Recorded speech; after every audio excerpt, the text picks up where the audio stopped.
coming today. Hopefully everybody's having a good conference so far. We're going to talk today about modernization of data protection for the remote workforce. My name is Don Clint. I'm the CEO and owner of Pentamix Security.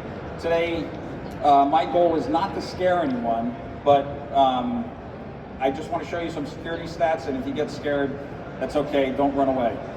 I do have notes on my phone, so I'll be looking at my phone. I hope that doesn't offend anybody, but hopefully everyone got scanned that's sitting down. And please ask some questions today. We're going to be giving away a JBL speaker at the end of this, so hopefully this will be nice and interactive. This is a good way for that remote workforce to securely work remotely while listening to some good music poolside. All right. So today, these slides always come with some sort of sales talk, right? So real quickly, I want to let you know what Pentamix Security does. So we do data security protection to protect your data no matter where your data lives and your customers' data. So what does that mean? We're a veteran-owned small business out of Colorado, and we help protect your data no matter how your data is being accessed. As you can see here, whether it's via laptops, desktops, SaaS applications, which I'm sure if anybody needs to know what SaaS is, software as a service applications, virtual environments, or any of the cloud providers like Amazon Web Services, Google, or Microsoft Azure. We have the security tools to identify everything where your data lives and who's accessing it. So with real-time data visibility and control management for the network and your security devices, as well as data operations for business, workflow management for real-time visibility to minimize the impact on the business and streamline efficiency for your users. We also like to have fun. So we have great security training and code development training for our users. We do gamification, cyber training, cyber ranges, as well as code development for your DevOps that need to go through code training now, secure code training for PCI, HIPAA, whatever that compliance might be that you guys have to follow. So I told you my goal was not to scare you guys, but I know everybody's probably asking, why do we need to worry about this? It's not going to affect me, it's not going to happen to us. Here to tell you, the hackers have the tools and technologies that are advancing as fast, if not faster, than the technologies we are using to stop them. Most enterprises may have quite a few long periods of wait time to get something into the environment. Just by show of hands, when you guys are trying to put something new in your environment, if you're on the IT side, can it happen overnight? Yeah, no, right? So I've done a lot of work with the government and other vendors, and these stats are no jokes. Within the first minute on the web, your phone, laptop, PC, or system is immediately attacked. It's found via the IP address and it gets attacked. Within 24 hours, we see up to 7 million known attacks on a single device. Think about that. Within 24 hours, a single known, 7 million known attacks on one single device. So this is how breaches happen. And the average data breach is found to have the hackers inside your network from anywhere from 145 to 170 days before they're even discovered.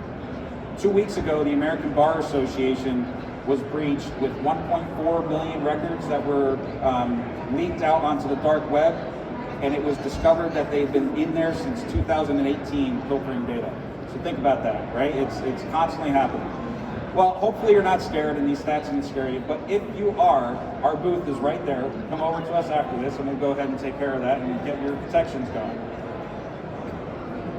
So how do we get to a modernized, secure state? Everybody's probably asking, thanks for the stats, we all know this, but our data protection strategies need to follow the same rules as far back as the Greek military commanders when they were using ciphers.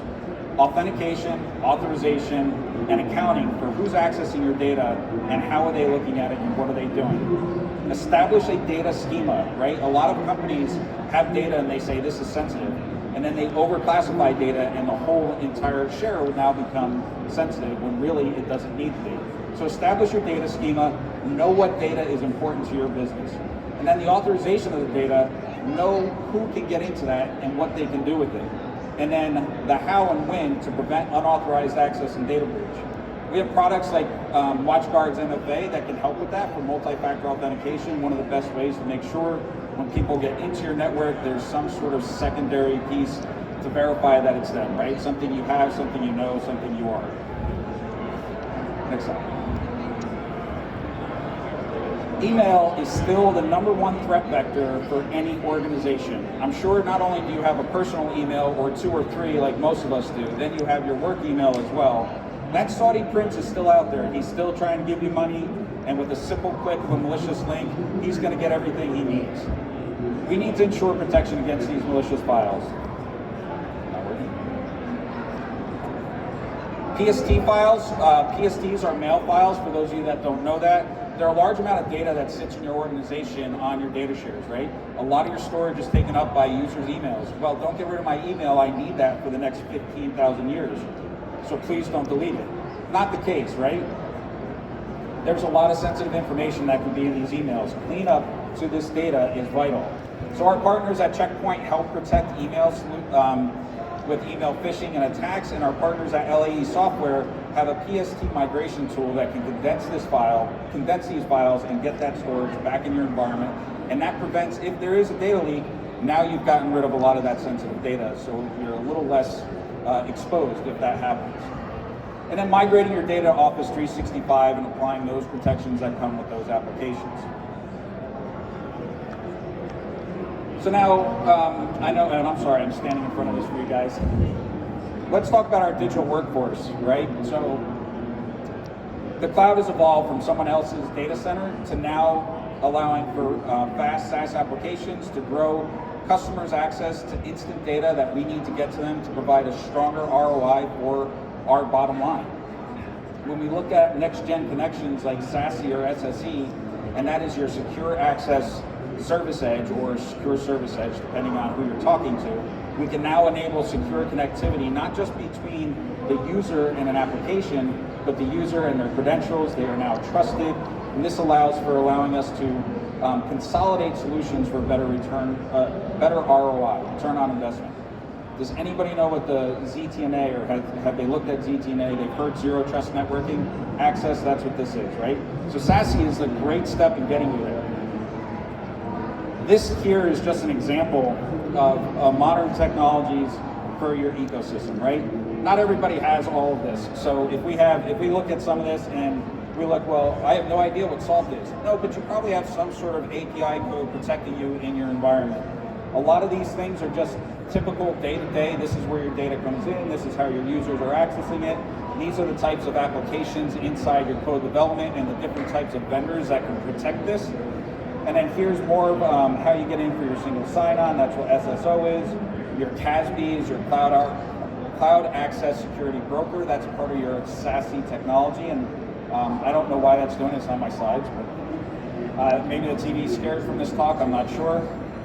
And then we've got other things, so alerting and ticketing, right? So we need to make sure that we're getting all of this data over to allow our users to make sure that, hey, if there's an incident, we can protect that. And how do we get to that?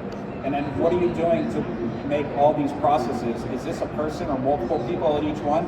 And if it is, we're going to lose that battle for that security piece to defend against that data protection and those attackers coming in and taking this data.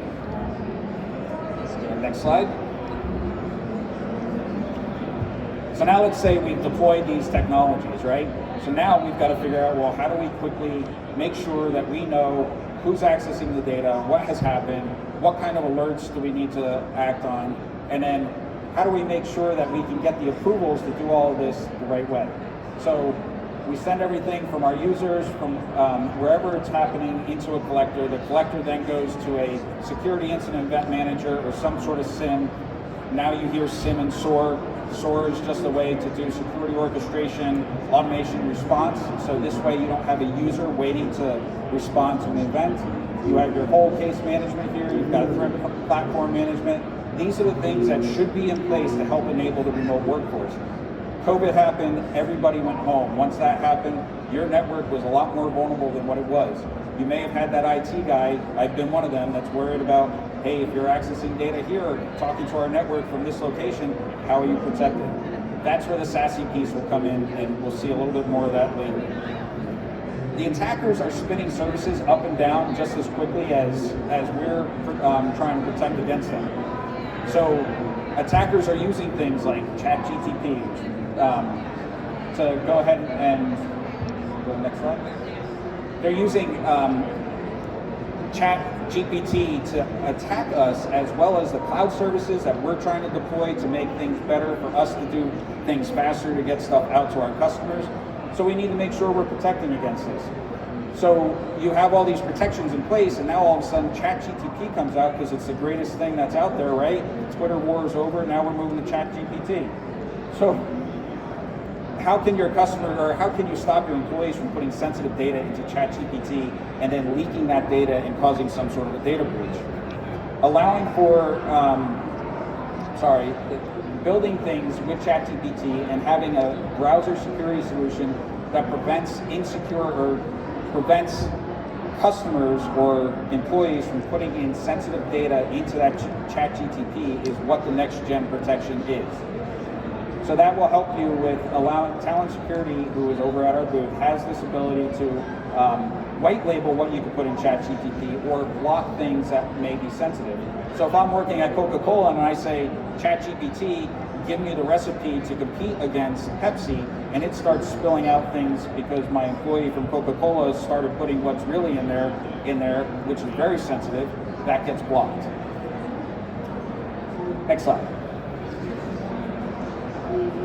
So what are the next steps to doing this? How do we secure our remote workforce? Again, don't be scared. Our booth is to the left. I keep saying that, or to the right.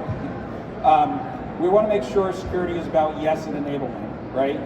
Security should never be about no, because at the end of the day, we are here to enable a business. We are here to enable our users to run and to do it securely and seamlessly. So we need adoption of SASE technologies. We need adoption of secure web browsing. Come on, stay up. We need adoption of secure web browsing, and then we need to have things in place for data protection and ransomware prevention. So our partners are here to help. I'm sure you've all heard that, hey, if you don't have the latest and greatest technology, you're going to be owned, something's going to happen, there's going to be a breach. That is what's going to happen. You saw our stats from the first slide, first couple of slides, and it's something that happens. We've got the proof to show you. And I hope none of you have to go through this, but there's a good chance that you may have been victim to one. I know I've been a victim to 3 different data breaches through the past. That thank you, government, for just allowing whoever to come in and take our data, right? So we need peace of mind. So our technology vendors that we have here, this is, since it keeps going in and out, sorry about that. Go to the next one.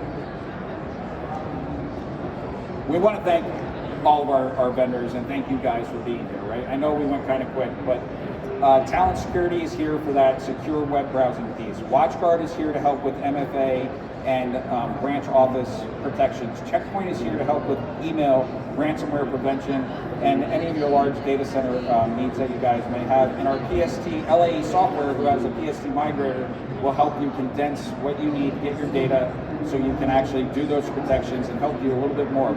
And then at Pentamix Security, we're taking our approach is a very consultative approach. Yes, we want your business, but we're not here to just try to see how much we can get. We're really here to make sure that you're doing data and doing data securely with your users and allowing your customers' data to be protected as they come in and into your environment as well. So, some of the fun stuff. You can scan these QR codes, please, to book a demo, to follow anything else that we have online. Just put your information in, we'll follow up with you. And you can scan this QR code, we're right there at that booth there. And I want to ask some questions, or take some questions from you guys, because we're giving away this JBL speaker. So I'll open it up to the floor.